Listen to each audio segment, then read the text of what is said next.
Hello guys, welcome back to આ new blog. તો જો આજે આપણે આવી ગયા નર્સરીમાં, અને આ નર્સરીનું લોકેશન કહું તો બાલવા ચોકડી અને આનંદ નર્સરી આ નર્સરીનું નામ છે. અને આપણે દર વર્ષે આમાંથી 5-6 પ્લાન્ટ લઈ જતા હોઈએ છીએ. અને આજે પણ એક્ટિવા ઉપર વરસાદથી પલળતા છોડ લેવા આવ્યા છીએ. તો 4-5 છોડ આપણે કાઢીને મૂક્યા છે.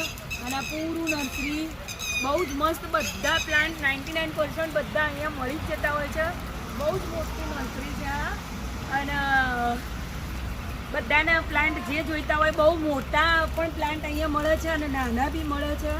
તો જેને બી આપવું હોય આ નર્સરી બાલવા ચોકડી આનંદ નર્સરી નામ છે. અને જેને બી આવવું હોય આ નર્સરીમાં આવી જજો. અમે જો આ પલટતા આવ્યા છીએ. તો મળીએ પછી. જો અત્યારે આપણે ગુલાબ લેવાના છે. અહીંયા ગુલાબની અઢળક વેરાયટી છે, કેટલા બધા કલર છે, બહુ જ મસ્ત છે. બધા લગભગ બધા છોડ મળી રહેતા હોય છે. તો મળીએ પછી આવા જ નવા વિડીયોમાં. ત્યાં સુધી બાય.